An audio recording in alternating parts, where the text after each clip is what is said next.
Welcome to the Lara Jane Layton Show. This podcast is for you, the person who keeps putting others first. Your self-talk has held you back. You no longer need to take a second seat. Let's explore ways to overcome self-doubt. You can silence that inner bully voice and achieve your full potential. Here's your host, Lara Jane. Hello, friend. Welcome back to the Lara Jane Layton Show. And I am so excited to have Brian with us today. He's my new best friend, and we're going to talk about depression. And the thing I want is depression is so broad. Like, sure, I get depressed. Sure, I spent many years on antidepressants because I couldn't manage everything I was doing. But there's so many varied amounts. I might be minor depression, and there might be someone who's really bad. But all of us have experienced it at one time or another.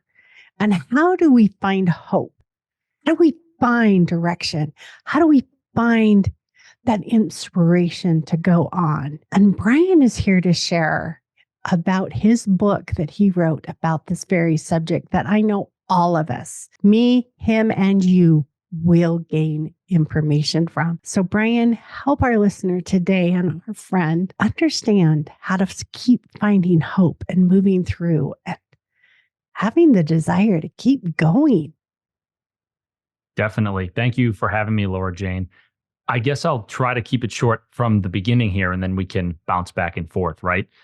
Depression, if we just put a label on it, right? If we say, what is depression? Forget about the different diagnoses, right? So you said maybe somebody feels a little bit depressed today. Maybe somebody has major depressive disorder, or they are dealing with a major depressive episode, right? If we forget about those labels and we talk about that feeling of depression, what does it boil down to? It boils down to two emotions. They are helplessness and hopelessness, right? If you say, I am hopeless, I don't think anything's going to get better. And then also, I am helpless to change that outcome. I don't think there's anything that I could do to change the way that I feel or the way that my life appears that then makes me feel the way that I currently feel, right? That's an important distinction to make, because I think if we then look at those two feelings and we say, okay, where is that helplessness coming from? Where is that hopelessness coming from? We can start to hack away at it a little bit, right? So if we start with the helpless piece, right? It's like, do we have any control over anything in our lives? The important areas, do we have control over those? And if we don't, then that's a first avenue that we can explore. I love the definition, because sometimes you do feel helpless. Like, I got to have money. I got to have a roof over my head. I got to feed my children, or whatever got to have it is on your plate. And we keep putting these got to haves, and eventually our plate's just too full. And then you feel hopeless, and I can't clean it up. I have to do all this stuff.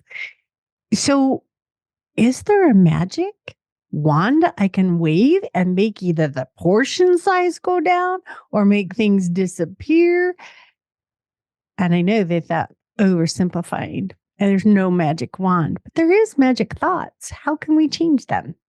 Yeah, it's a really good question. I do say in the book, and I like to say in general, that there is no magic formula, right? There's no silver bullet. However, like you said, there's magic thoughts, or there are processes that we can run and activities that we can follow that help us demystify this a little bit, right? So going further into the sort of definitional ideas of like, what is depression, right? What names do we put on it, or where does it come from? So if you look at some of the research, a lot of scientists will say that depression is a complex disease comprised of many different factors. And there are different frameworks that exist that allow us to look at complex diseases like depression through a lens that allow us to make more sense of them. So one of those frameworks is called the biopsychosocial model. And basically that framework says or suggests that depression, right, has biological factors on it, psychological factors on it, and social factors on it, meaning that there are many inputs to our depressive episodes or how we feel when we experience this feeling that we know as depression, right?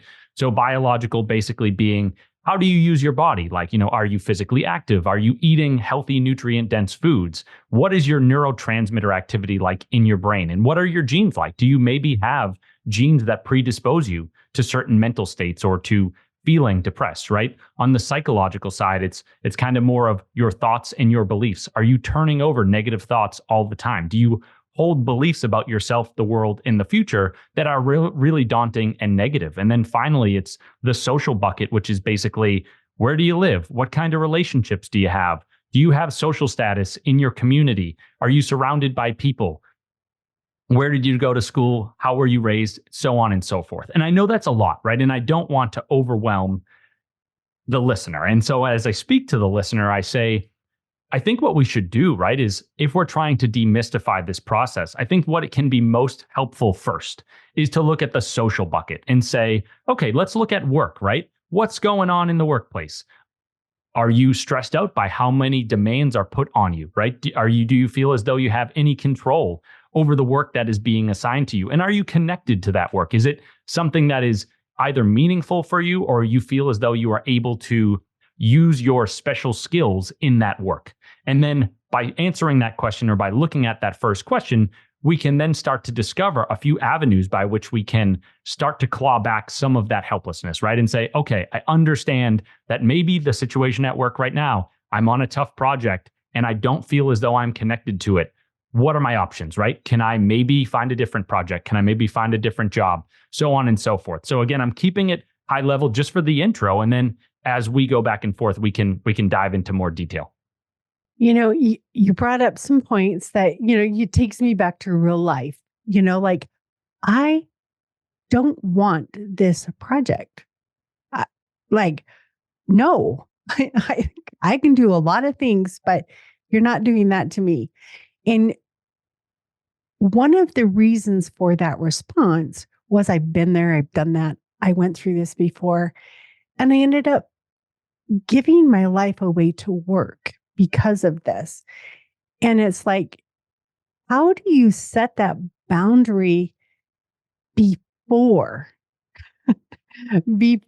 it's too late and you're stuck on these awful, I want to call it health diminishing projects? Because when you give your life, you're giving your thought, your mental state, your physical energy all to that one project. And all of a sudden, I've lost the energy that should or could, and now I'm overgeneralizing, could be going to my family or my personal life. And all of a sudden, I feel like those have got to be put on the back burner. And those are the most important things in life. How do you bring that back in? It's definitely hard. There's no doubt about that. And I think what I want to say is that the question was sort of, how do you prevent that from happening in the first place? And this is not meant to sound daunting to the listener, but what I would say is, if you are able to do that, then you're way ahead of the game and you are very good, right? You know what you're doing. Unfortunately for maybe the rest of us, right? It sometimes takes us veering into these situations and then coming to the realization that where we are is not where we want to be before we then have those conversations that are required to change course. But I think that's okay, right? I think the main thing is we want to get pushed far enough, but not so far, right? We want to have some sort of response. Like, if, let's just say hypothetically, we are meant to be on a project that is going to lead us to negative feelings or depression or burnout or whatever that feeling is, right? We want to get pushed far enough that there's a response in us that is manageable, that we can then turn around to a boss or to a colleague or whatever, and then be like, hey, look, I have realized that there's these feelings going on inside of me and I have lost my way, so to speak, but I have enough of my wherewithal to be able to then put the ship back on the course. The difficulty can be, right, is when we get pushed so far in the wrong direction that we are so burned out that we don't have any idea where to go next. So some of this is a little bit of maintaining our awareness and understanding, right? So when you say, it's interesting because you say, like, you had said, Laura Jane, the job has become the most important thing when my family is the most important thing. And even though that is a really difficult place to end up, the fact that you are able to still make that realization is really important, right? Because that's what then drives you to say, hey, I got to go seek out my boss and be like, hey, this is actually not working. And we need to set some guardrails now because I've been pushed far enough. If I get pushed further, things are going to they're not going to end well, right? And then that may lead to me looking to leave the company or something similar. So I think, these questions and these answers are not necessarily simple. They're a little bit messy, but having that awareness of understanding where you are and realizing how the effect that it's having on you can allow you to then make those changes that can be necessary. You're saying that, and I agree with you completely, but there's where the helplessness comes in. Like, oh my gosh, I know it's not the most important, but I cannot lose my job. I feel helpless. I have to do this project, whether I like it or not. And then you start you don't ever speak up. And if you don't, the next time the project comes, it's going to happen again.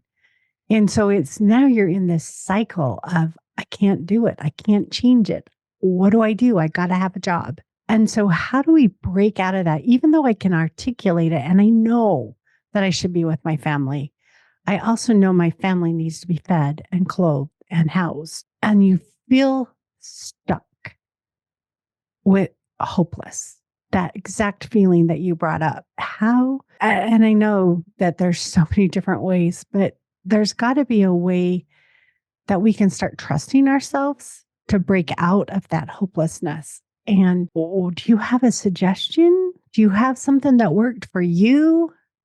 For sure. Yeah. So I guess a couple things to think about, right? And again, this stuff is difficult. It's like you said, right? If you are a parent or even if you just have a mortgage, right? If you have bills and you say to yourself, I need to pay these bills, and in order to do that, I need a job, right? That gets complicated real quick because you say to yourself, pretty logically, if I don't have that job, I don't have the money, and therefore I can't pay the bills. And who knows where that would lead, but your mind starts thinking about terrible scenarios that you don't want to have to experience, right?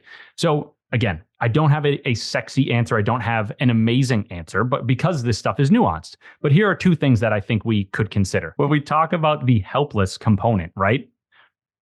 Maybe right now, we're thinking too much about work and we're saying, okay, this is going to happen again and I'm not going to be able to speak up and I'm going to be on this hamster wheel forever where I feel helpless for the rest of my stint at this career or at this job, right?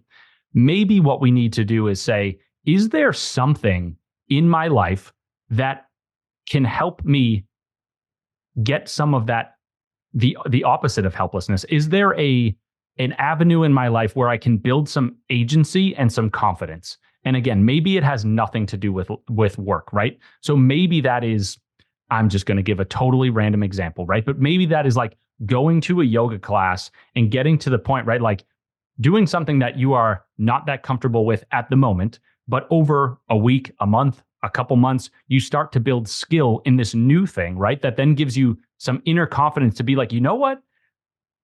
I have skills. I have confidence. I can learn new things and I have reason to feel as though I have agency in my life. And then we take that small amount of agency and we try to apply it somewhere else. And maybe going back to work and finding the agency there, maybe that's not step 1 or step 2. Maybe that's step 4. But in general, right, we're trying to basically get a flywheel of agency going and saying, okay, yesterday I felt as though everything in my life was predetermined. I had no control over it. Tomorrow, let me go to a yoga class and see how I feel. I didn't think I was able to do that before. And wow, I just got through that class. Boom, that's one click on the agency flywheel, right? And then we're just trying to add up and stack up some of those small wins to the point where it doesn't have to be this glamorous, romanticized thing, but we feel a little bit more in control of our lives. And then at some point, maybe it's, 5 projects down the road, we look around and we're like, I'm a pretty valuable person. I'm a strong person. I'm a confident person. It's time that I can finally speak up. So that is one avenue that I think is worth covering. The other one that is pretty close to the work avenue, but thinking about, right? So being in that situation and saying, I can't lose my job, right? I don't want to lose my job. I don't want to lose my paycheck. It is certainly a warranted mindset, but it is a little bit limited, right? So in the same fashion of what I just spoke about, we could look at the job and say, okay, maybe my boss does not appreciate my talents right now, and my boss is not putting me in a role where I feel as though I am thriving, but I still have skills, right? And I have skills that other companies may desire. And so maybe what it takes is, and I say this totally understanding that the listener, right, is probably totally overwhelmed and can't fit in too many more things into the calendar. But maybe what it takes, right, is like call up a couple companies, maybe one company, get a job interview, go to the interview, or if it's a phone call, take that phone call and see if you do well and see if maybe a different company is interested in your skill set, right? Try to be that valuable piece in the marketplace where when you are on that project at work that is uninspiring, that is soul sucking, so to speak, you can say to yourself, like, I have options here. I'm not saying that it's the easiest thing in the world. I'm not saying that I'm going to be able to go get a job tomorrow. But if I really, really hate this, guess what? I'm valuable. I can go elsewhere and I can get a new job, right? So bringing back that agency is sort of the antithesis of and the antidote to that helplessness. And I think those are really important things to cultivate. Give yourself options. Let yourself explore. And I think the one that we kind of touched on was speak up. It was when you can finally articulate what's going on, you are so much better positioned to think about your best friend. And I mean, it's like if your best friend finally says, I am really struggling with this, you adjust. But if they just keep hiding it and hiding it and hiding it, you don't know. And so it's the same with your boss. If you can't articulate it, you're not getting a change because they don't know. And until you can say, hey, this isn't working for me, how can we make an adjustment? And take that fear of losing your job over it and know that you now did something for you, not for John, not for Henry, not for Jane, or, I don't care who it is. You did it for you. And when you can stand up for yourself, that gives you strength to do it again and again. And it's like going to the gym. If at first I can only walk out to the sidewalk and back, and eventually I can get to that treadmill and I can go 3 or 4 miles, I would have never made it 3 miles had I not first made it to the sidewalk and back. And so it's giving yourself the opportunity to test it or to experience baby steps. And through these baby steps, one thing at a time. And that's where your book comes in as these, how can I identify one thing I can do? And then once I master that, let's do another and another. It's not I'm going to be fixed tomorrow. It's I'm going to be better off tomorrow because I took my first step. Most definitely. And I think, one of the things that comes to mind when you said the importance of speaking up, right? It is so important. Often we are very afraid to do that, and rightfully so, right? We don't want to walk into our boss's office, start a conversation, and have them fire us, right? However, that is catastrophic thinking. If we are adults and we are reasonable people and we start a reasonable conversation, I would like to believe the worst that can happen is your boss, my boss, says, I'm sorry, I can't accommodate your request right now, right? However, if we went in and they were rude to us and mean to us and said all kinds of nasty things and were like, you have too high of expectations, XYZ, right? I know it's going to come off as a little rough around the edges, but I don't think you want to work there anyway, And to be honest, if that's the response that you get, it's probably leading, it's an indication that that job is going to lead to more of the depression that you're experiencing. And it's kind of, in a way, again, it is helping you in some areas where it helps you pay the bills and all that. But in some ways, it's the root cause. And so being able to make those safe prods, if you will, to put out feelers, right, in the form of a conversation with your boss and just say, look, this is how I'm feeling right now. That's a really important step. It's also a really mature one.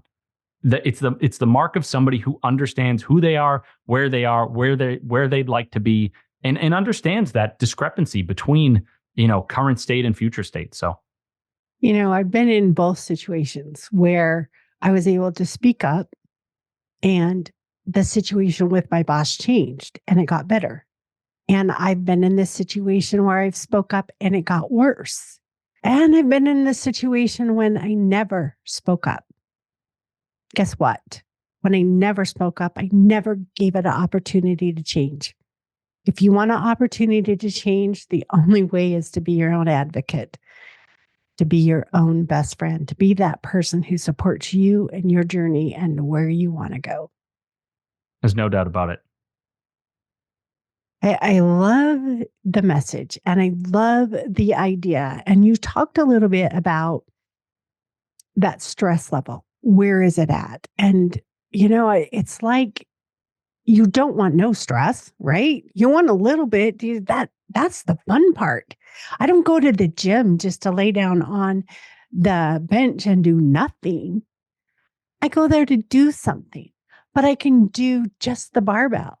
I can do 10 pounds. I can do 20 pounds. I can try to 300 pounds, but guess what? If I don't know what I can handle, I might get overloaded. If you don't know, have a spotter, have someone there to remind you. That's what they are there for. In case this is too heavy, will you help me? I want to give it a try. And that's where our friends and our coaches, and I grew and I learned through books. Books was my way of dealing with the things I did. And as an author, you are amazing at sharing your journey, at sharing these things to support somebody else. And sometimes that spotter doesn't have to be there physically. Just the emotional support will help us through those things. Absolutely. And, it's interesting because a good amount of the work that I do is with men. And I think that men often have a hard time asking for that help, speaking up, speaking about their emotions. I'm generalizing, but I think that women are better at that. However, no matter who it is, right? An individual person, the listener, is not a statistic. And so it's basically like whoever the person is, that listener needs to be able to know where they are at, right? And so maybe they are a man who is really good at expressing themselves. Maybe that person is a woman who's not good at expressing themselves. The important thing, right, is to remember that no matter who you are, it is important, like you said, to speak up, to find that spotter, to find emotional support, to find people that help you during these difficult times, because we really can't do it alone. And if you look at, evolution, all the science that is there, right? We are social creatures. And the more that we move into this digital age of isolation and being online and whatnot, it doesn't help our mental states. And so being able to remember how important it is for us to be social creatures and to lean on one another, that takes us pretty far, or it can if we leverage it in the right ways. And you said we can't do it alone. And I kind of agree, but I also think there's a lot of us that are afraid to ask for help, and we're going to shove through and we're going to push through and we're going to do everything we can to do it alone. Because if I show you I can't do it, then I'm not as good as somebody else, because we compare ourselves to this fictitious person that does not exist out there, that's perfect in every area. And it takes a team. It takes a team to get there quicker. I was like, let's pretend like we're building a house. I'm 100% confident, Brian, that you can go out, you can buy all the stuff, you can do all the research, and you can build your house all by yourself. It may take 3 or 4 years, but I'm pretty sure you can do it. But if you get the right people on your team, that house is going to be up in 9 months, and you're going to be in it, and you're going to be living, and you're going to be doing what you wanted to do sooner. So you might be able to do it yourself. But do you want to wait that long? Wouldn't it be so much more fun to have a team there with you, a team that supports you and honors you and spots you through the tough times? It's a really good point, Laura Jane. And I guess, I have a few things to say about it, which is I like to think that every statement I make is there's exceptions to every rule, right? Yes, So when I say you yes. can't do it alone, I you are wasn't correct. correcting you. You can do it alone, but do you want to, right? And like you said, if you don't do it alone, you may get there faster, you may get there more easily, so on and so forth. Or you'll at least have fun along the way. You'll have some fun. And the other thing too, right, is like how I'm trying to phrase this is basically if you look at deep relationships, if you look at people who really care for one another, are there for each other, know a lot about each other, you know how those relationships come to be? Through dealing with pain with one another. It's very hard to have a surface level relationship with somebody for your entire life and then look around and be like, that person knows me in and out and I'm so close with them and all that. In order to actually be close with someone, you have to open up, right? And so along the way, you had said it might be more fun to not go it alone. It definitely will, or it probably will. I'd venture to say Depends that. on who you go with, right? Yeah, that's true. But also, right, on the other side of it, if you actually do open up, you may then find yourself, let's say, out of your depressive state with better relationships and better support systems, people you can rely on, people you can call on, people that they can call on you. And then all of a sudden, that foundation of better support insulates you from further episodes in the future. Oh, what a good point. Yeah, I like that because the stronger you get and the more adaptive you've become to being this, I'm going to call happy-go-lucky, but we know that's not real. But that peaceful person, that person who's confident and can do things, the more you do it, the easier it is. And it's less of an effort. So 2 years down the road from now, and I don't have to take antidepressants anymore. What happened? What was that magical moment that made that change?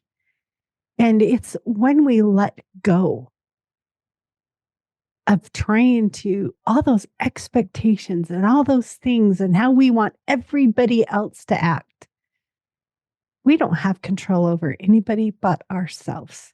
And until we take that hopelessness and say, I can make a change, even if it's one baby step at a time, that's when you've taken back your power. Most definitely. Tell us a little bit about how we can get a hold of your book. I know it's in the show notes, but I'm assuming it's out on Amazon and all sorts of wonderful places. Yeah, so it's on most of the major retailers' websites. The place that I like to send folks just because it's a hub for all of my content. And to be honest, there is a book out there with the same name that gets confused sometimes. So I like to just send folks to my site. So the website is getoutofyourhead.com.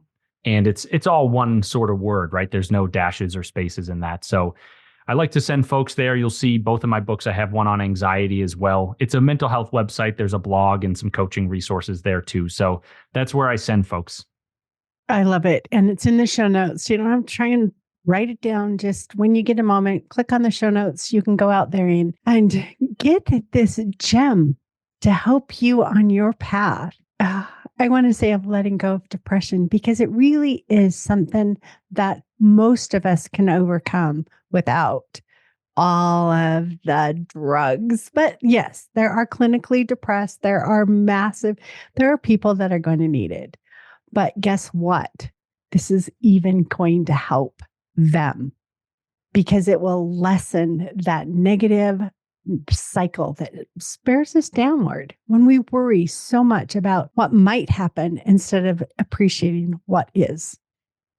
For sure. And my message to the listener, right, is everybody has a different view on how to approach things and medication versus some other healing path or whatever. My approach is the goal of getting on this path is to get better.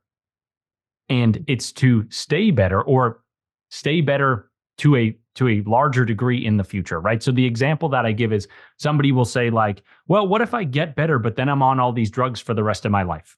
And I say, well, if those drugs are affecting you in some other negative fashion, then the broad definition of get better has not yet been hit, right? However, I don't look at medication or meditation or any of the popular tactics, strategies, outlets, whatever you want to call them. I don't look down on any of them. I say, let's figure out what works best for you, listener. And only you can really make that determination. I can help you for sure, right, through my writings and if we had a one-on-one conversation, but you are going to know best how those different things make you feel. And so the goal is to feel better. And I am not married to any one specific tactic, specific treatment, if you will. I just want to see you feel better. And the follow-up message there is that depression is hard, right? And we don't sugarcoat that. Everybody who is listening, the listener, you know how difficult depression is. And my heart goes out to you because I have been through that before. And that is no place that somebody should have to be. So I give you this hope. I give you this message of hope in saying that there are a lot of people who have been on this path before and have gotten to that place of getting better, right? And the same is available to you as well. And that's what I wish for you. And I don't say this as some hocus pocus, oh, maybe you can get there. Like, there are research studies, there are documented cases. There are so many people around the world who have walked that path and have gotten there. And that is my wish for you as well. I love that wish. Thank you, Brian, for coming on the show and sharing your message.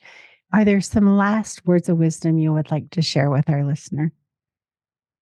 If there's anything, I feel like I kind of mic dropped on that one, but if there's anything that is worth saying now, it is think about the idea of disconnection and how disconnection plays into depression, right? And so what do I mean by disconnection? Are you disconnected from your family? Are you disconnected from your friends? Are you disconnected from your passions, from a future that seems bright and hopeful and interesting to you?